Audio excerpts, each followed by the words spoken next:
The age-old debate of which platform of choice is best, it goes on every year. There's pluses and minuses to every platform. To start with, I'm going to make it clear that my platform of choice from the start has been PC gaming. It has been for many years. About after the Super Nintendo. Once Super Nintendo had finished, then I moved over to the PC gaming. Doesn't mean I don't play gaming consoles, because I've owned pretty much every console apart from the Wii. So whilst I do have like favourite companies, I'm not loyal to them as such, just for the company themselves. That wouldn't be very logical. So with this generation, you've got the Switch, you've got Xbox One, and you've got PS4. Now, obviously, it's unique to each individual. If you're only going to have one console, then you need to think of the whole spectrum of games. You can't just say, I'm looking just for the sole exclusive. You've got to look at the whole platform, what it gives to you. If you're going to have multiple devices, then you've got to think how they counter each other and what one's beneficial. So I'm going to explain my choices.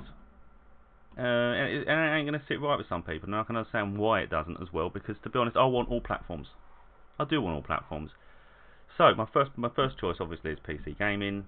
It's just a wide spectrum of games. You can get everything on the PC, to a point. But you know, the library is immense. The games are a lot cheaper. Everything's customizable. You can upgrade, downgrade. It's the ultimate machine. So rather spend time on the PC. We're not here for that. To talk about the consoles. So then I got to the point where, you know, I'd like to sit in front of the TV. I'd like to just pick up a controller and play. Now there is the Steam Link on the PC, so you can go that route, but it's a bit fiddly and only some games are compatible. It's not the right way of doing things. So I had the dilemma: do I go with the Xbox One or the PS4? The Switch is an option, and I do have a Switch now, but at the time it wasn't. So my option was Xbox One or PS4. I've owned both platforms, so I understand the positives and minuses to them. I love the exclusives from both devices. One of my favourite franchises is Uncharted. I absolutely love Uncharted. Last of Us, I found breathtaking. So I've still got the newer one of that to play, and I've got the remaster to play at some point when I finally get a console. As you can tell, I went with the Xbox One. And the reality was, it wasn't really the exclusives, because I'm happy with either way. I can play the Uncharted just as much as I can play Halo.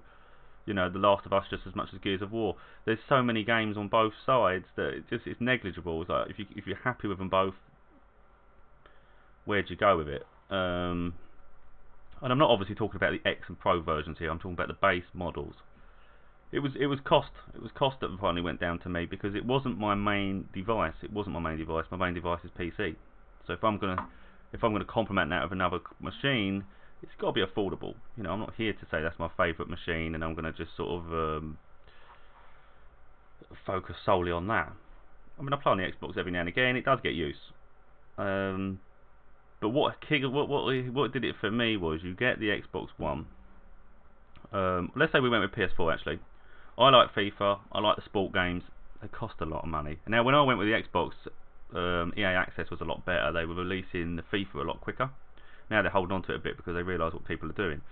But at the time, yeah, so you buy a PS4, it was 250 quid. I think the 500 gig model. I'm not even sure if you got a game for it at the time, but even if you did, it was quite a lot. Whereas the Xbox One was about 190, 200 pound at the time when I picked one up. It come with a game, so you're already £60 cheaper and more memory, more storage. So that was good. But I wasn't just weighing it up with that. I looked at it and I thought, okay, I want sports games, and I'm not paying 40, 50 quid per game, especially when it ain't my platform of choice. Like I say, the PC is. So it's got to be affordable. And then I found that Xbox has EA Access.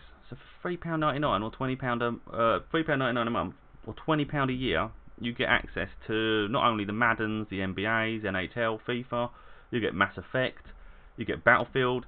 You get a lot of games, and I mean a lot of games for £4 a month. So it's just logical. You pick an Xbox One up. You go in the shop. You've got it, £190. You've got a free game with it. You pay an extra £4 that when you pick it up. You go home. You pay £4 to have a month of EA Access. In fact, I think you get a trial. But anyway, £4, you get a lot of EA games. You go on a PS4, you've now got to go in the shop and pay 50 quid for FIFA. You want Madden, you'll be lucky to come away with anything. And that was the deal breaker for me. And then Xbox released Game Pass, and that blew my mind. That blew my mind because there were games coming out that I wanted. You've got Sea of Thieves, you've got State of Decay 2, Forza Horizon 4. Then they're bringing out all the latest ones, even the latest Tomb Raider. And there's a lot of games on there. I mean, they ain't rubbish games. These are first class games, a lot of these. And that's only £7.99 a month. And it's not even £7.99 a month half the time. Half the time you can get it for £1 for the first month. You can cancel after that, because like I say, it's not my platform of choice, so I can actually go a few weeks without it. Go, well, okay, I'm not going to play it for a bit, I'll leave it. When you come back to it, all of a sudden they're offering you it again. Or just recently they've offered 3 months for £11.99. Well, that's like what, £4 a month. And you get all these big games. It's absolutely bizarre. So I find the PS4 is just too expensive. Controller wise, I think, to be honest, I'm happy with both. I did have a problem with the PS4 sticks. They were disintegrating a bit. But I mean, I love the machine, the device itself, but I just found it was just too costly. Graphics wise, I heard a lot of talk when because I got the PS4 first, to be honest. When it launched, I've got the PS4. I quickly ran out of games, as you do when they launch. So I've learned that you don't get a console on launch. The games are too expensive, the consoles are too expensive, and there's just no games. So anyway, so I got rid of the PS4 only because it wasn't getting used and it was too expensive. And at a later date, I decided to try the Xbox. I was just curious. I picked the Xbox One up. All this talk of the graphics are rubbish, blah blah blah. And I was like, these look the same to me. They ain't far off. They're very similar devices here. But as is the case, I tend to not use the console after a while, so I got rid of that. And then I had another choice. Do I go with now we're further into the lifespan now of both machines. Xbox One or PS4, it was up in the air. Like I say, it come down to cost. If the PS4 bundle had been just as cheap and they were offering the services that Xbox are offering, I could have easily gone PS4. I haven't got a problem. To be honest, I still want to get a PS4 because there's still games I want to get. And the PlayStation Now service on the PC is a bit naff, to be honest. It's a bit naff. I mean, some of the games need the motion control of the PS4 controller anyway, so you can't even do it. Then you've got the Nintendo Switch. I like the Nintendo Switch. I think it's a great little machine. Some people say if they only had one console, they'd take the Switch. No, I would not. I would not take the Switch, because if that's your only console, first of all, it ain't as powerful. Second of all, the controls are a bit fiddly. And third of all, it's hard. There's no real friend list and sort of social aspect to that device for me personally. You can take it around with you, but how many people really take to playing games outside? You play enough games inside, you're hardly going to play them outside, but that's not the point. It's a great device, I think, as your second or third choice. Like I say, I'm into PC gaming. If you're not into PC gaming and you've got yourself a PS4 and Xbox One, you're thinking, what one do I need? There's no point, to be honest, there's no real benefit of having an Xbox One and a PS4, in my opinion. You're going to be glued to one and the other's barely going to get touched. You can play the exclusives, but that only takes you so far. So yeah, for me personally, I'd go Xbox One and Switch, just for the price point. The Switch games are dear enough as they are. You certainly wouldn't be able to manage having a PS4 and buying all them games and then get the Xbox One. Of course, games are cheaper now, so you can get them pre-owned and whatnot. But I mean, that's just my personal preference. Just because you can have a vast array of games. I think it's like 100 games on the PS Game Pass. And that includes like games like Sea of Thieves, which I think's brilliant. Some people say it's rubbish. They haven't even played it. I don't think some of the people that are saying it's rubbish, or they don't understand the aspects of it. There's nothing out there like it. It's very unique. I'm sure if it was on PlayStation 4, they'd be jumping all over it, because why not? The fact that it's cross-platform. See, the argument you could make here with me, actually, here, and I can understand it completely. The Xbox One games, the exclusives, are actually available on the PC. So why have it on the? If you had a PS4, maybe it opens up more games to you than it would if you've got the Xbox One. But the benefit of the Xbox One, I find, and this is really good, is those Game Pass games. You pay your monthly subscription. The games that are available on PC via the Windows Store, if they're compatible with PC, not all of them are, if they are. So Gears of War 4, Forza Horizon 4, Sea of Thieves, State of Decay 2, Halo Wars 2, the list goes on, there are many, they can actually be played on your PC. You can download them, install them, and put them on your PC. So that's actually turned it into a really good perk for me personally, because I can play with my daughter at Sea of Thieves. She can sit on the Xbox, and it actually allows you to use it on the same account. Because if you've set your Xbox console as the main device, you can only do it to one console itself. So I put my account on that, and she can actually play any game on my services. You can use my Xbox Live because she's registered on that console. So I can sit on the PC and I can play Sea of Thieves. We can play together, and we actually sail around. And I just think that's absolutely perfect.